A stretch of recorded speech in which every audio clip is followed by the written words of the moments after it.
So, Congressman, that brings me back to the Republicans because these weren't moderate Republicans who sank the bill last night. It was conservatives who typically vote with Trump. I mean, you have Andy Biggs, Nancy Mace, Paul Gosar, Bob Good. Are you surprised at how this has been playing out at all? It's not really that surprising, Chris, because these are the same Republicans who have been a thorn on Speaker Johnson's side, Speaker McCarthy's side, Ryan and Boehner before that. So this is a normal dynamic now in the Republican Party, which is why, to Allie's point, Republicans always need Democratic votes in order to do big things like fund the government and raise the debt ceiling. Now, there's a dissonance in what Musk and Trump were asking these Republicans to do. Musk and Trump, especially Musk, have been talking about deficits and debt, and yet they ask these Republicans to essentially ignore the debt ceiling, ignore the country's debt for 2 years. And some of these members are actually very principled, and they're just not going to do that. And by the way, I think another miscalculation, Chris, the margins. You know, if Chip Roy, if now Donald Trump's going to make Chip Roy an enemy, Chip Roy can find 2 or 3 friends in the next Congress. He can really bring the entire Republican agenda to a halt. All right, so Jonathan, this was a clear loss, right, for Trump, at least this last round. And now it appears Republicans are trying to move forward without a key provision that he explicitly has wanted. Let's remind people that here's what he posted last night. Congress must get rid of or extend out to perhaps 2029 the ridiculous debt ceiling. Without this, we should never make a deal. But I wonder if what we've seen, at least so far, tells us maybe Donald Trump doesn't have the kind of iron grip on Congress that a lot of people suppose he has. Yes, that is one way of reading it, especially since Plan B, after the bipartisan bill was blown up, and Plan B, which was more than 1,000 pages, and then the Plan B proposal was about 116 pages. You know, with the debt ceiling thing in there that Donald Trump asked for, that Elon Musk asked for. And it wasn't that 1 or 2 Republicans voted against it. It was 38 Republicans who voted against it. So, yeah, it is a rebuke to President-elect Trump. It shows perhaps maybe the limits the limits to his grip on the Republican conference.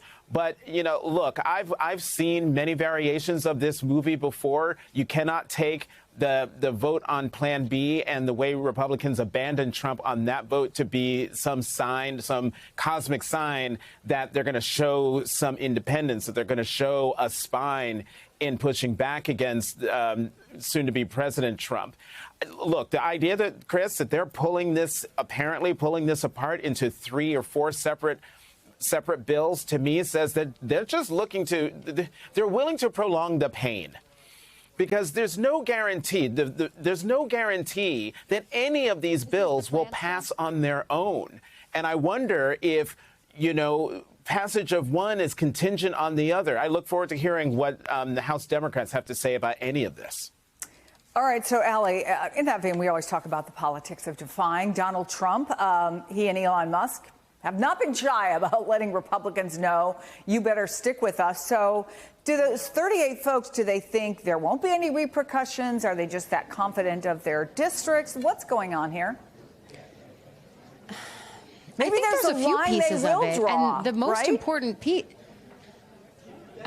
I think that's right. But also, a lot of these 38 Republicans are probably being the most consistent people in this building, because many of them are the same ones that never vote for this kind of legislation in the first place. And so it's sort of an instance of the more things change, the more they actually stay the same. It's not shocking to me that Trump would be lashing out at someone like Chip Roy, not because of Chip Roy's position on this, because, again, this is Chip Roy actually being very predictable. He makes speeches like the one that you played at the top of the show, almost on a near weekly basis here. This is one of his key issues that he's been fighting for ever since he got to this building, is fiscal responsibility.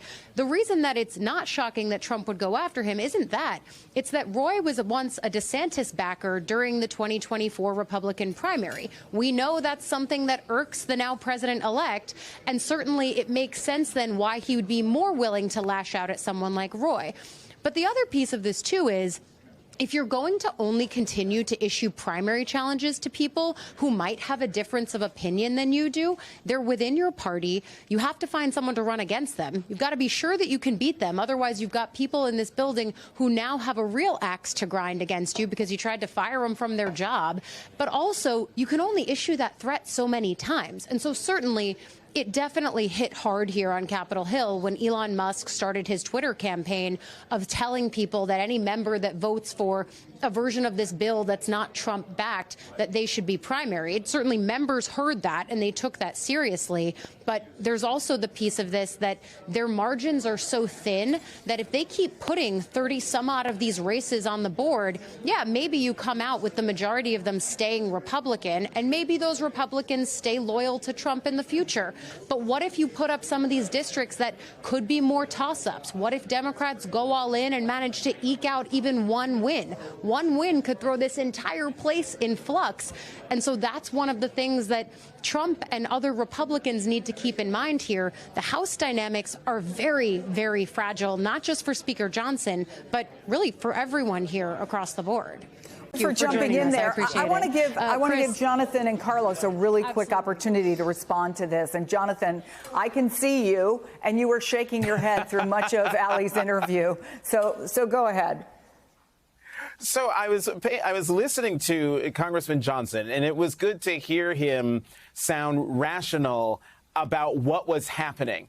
And initially, it sounded like when he said, we're going to do everything we can to secure the border and cut regulation and bring down the deficits. Well, that's great if you're negotiating, in regular order, the federal budget.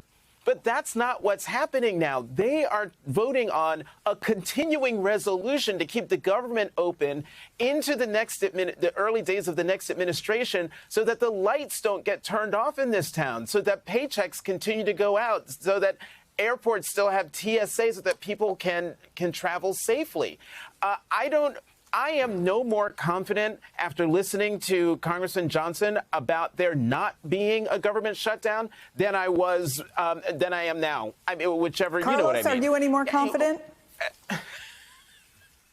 Look, I think that they will find a way out of a shutdown. There are enough pragmatic members in the House in both parties in the that next aren't 10 hours going and to 40 let the minutes? government shut down.